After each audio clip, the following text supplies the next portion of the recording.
जब आप लोहे की कील को हथौड़े से मारते हैं, आप कील के फ्लैट साइड पर फोर्स अप्लाई करते हैं। कील का नुकीला हिस्सा जो दीवार के साथ कांटेक्ट में है, वो उसे छेदने की कोशिश में दीवार पर फोर्स अप्लाई करता है।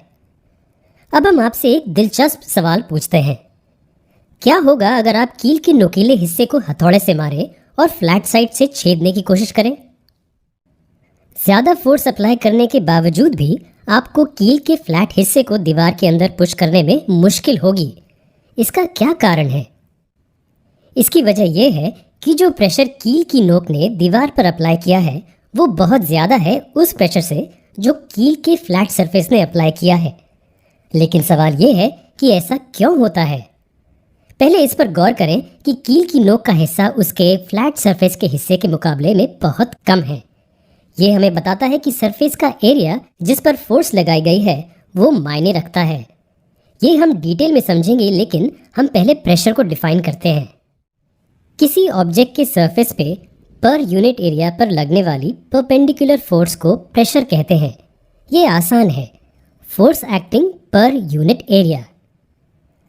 हमें पहले से ही पता है कि फोर्स का एसआई यूनिट न्यूटन है, जिसे एन से डिनोट करते हैं, और एरिया की यूनिट मीटर स्क्वायर्ड होती है। इसलिए प्रेशर की एसआई यूनिट न्यूटन पर मीटर स्क्वायर्ड हुई। ये पास्कल भी कहलाती है, जिसे पीए से डिनोट करते हैं।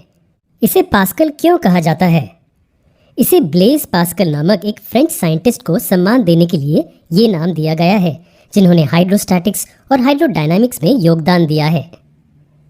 इस इक्वेशन को गौर से देखिए। यहाँ एरिया फ्रैक्शन के डिनोमिनेटर में है। ये एरिया क्या है? खैर, ये एरिया और कुछ नहीं बल्कि ऑब्जेक्ट का एरिया है जिस पर फोर्स अप्लाई की गई है। मान लीजिए कि मैंने फोर्स को कांस्टेंट रखा है और उसके एरिया को बढ़ाते जा रहा हूँ, तो प्रेशर का क्या होगा? क्या प्रेशर बढ़ेगा या घटेगा? इसका जवाब देने के लिए मैथमेटिकल लॉजिक का इस्तेमाल करें। अगर हमारे पास एक फ्रैक्शन है और हम उसके न्यूमरेटर टर्म को कांस्टेंट रखें और सिर्फ डिनोमिनेटर टर्म को बढ़ाते रहें, तो क्या फ्रैक्शन बढ़ेगा या फिर घटेगा? निश्चित ही वो घटेगा। प्रेशर घटेगा अगर फोर्स को कांस्टेंट रखते हुए हम एरिया को बढ़ाएं। अब इस नई मिली हुई जानकारी से हम पुराने एग्जाम्पल को वापस देखते हैं, कील और दीवार। गौर करें कि अब हम फोर्स को दीवार के सरफेस पर परपेंडिकुलर अप्लाई कर रहे हैं। कील और दीवार के बीच का एंगल 90 डिग्री है। आपने देखा होगा कील के नोक का एरिया कील के फ्लैट सरफेस के मुकाबले में बहुत कम है, और इसी कारण पहले केस में कांटेक्ट का एरिया बहुत कम हो जाता है। इसलिए कील की नोक को आसानी होती है दीवार में छेद करने के लिए।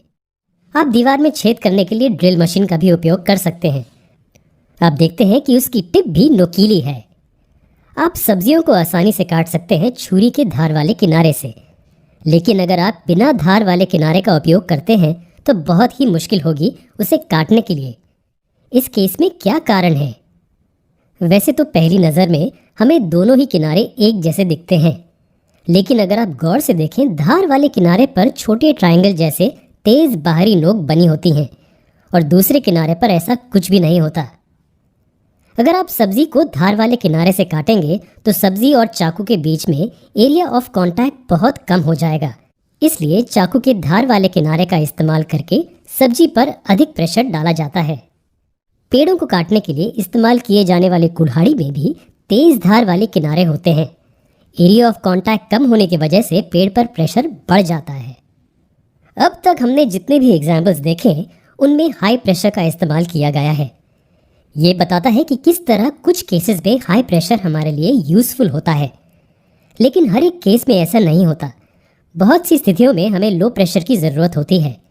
चलिए हम लो प्रेशर के कुछ प्रयोगों या फ़ायदों को देखते हैं। हम बर्फ़ पर चलने के लिए स्नो शूज़ का इस्तेमाल करते हैं। इसका कारण बहुत आसान है।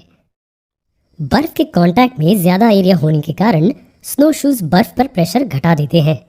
इससे हमारे पैर बिना धंसे उस पर चल पाते हैं। साधारण जूतों के केस में एरिया ऑफ कांटेक्ट बहुत कम होता है। इससे बर्फ़ पर प्रेशर बहुत ज़्यादा हो जाता है और हमारे पैर उसमें गहराई तक धंस जाते हैं। ध्यान दें कि दोनों मामलों में बर्फ़ पर लगने वाली फोर्स एक समान ही है। ये फोर्स और कुछ नहीं बल्कि बर्फ़ पर हमारा वज़न है। क्या आपने कभी सोचा है कि सीना के टैंक के पहिए ज़मीन के बजाय क्यों स्टील की पटरियों पर चलते हैं? ध्यान दें कि पहिए स्टील की पटरियों पर हैं, न कि ज़मीन को छू रहे हैं। सेना का टैंक साइज में बहुत बड़ा होता है। अगर उसके पहिए ज़मीन पर चलें तो ज़मीन के साथ कांटेक्ट एरिया कम होने के कारण ज़मीन पर प्रेशर बहुत बढ़ जाता। पटरियों के कारण ज़मीन के साथ एरिया ऑफ कांटेक्ट बहुत बढ़ जाता है और इसलिए ज़मीन पर प्रेशर कुछ हद तक कम हो जाता है। सभी एग्जाम्पल्स जो हमने अब तक इस वीडियो में देखे हैं, उन सब में एक सॉलिड दूसरे सॉलिड पर प्रेशर अप्लाई कर रहा है। क्या लिक्विड्स भी प्रेशर अप्लाई करते हैं? ये हम अगले वीडियो में देखेंगे।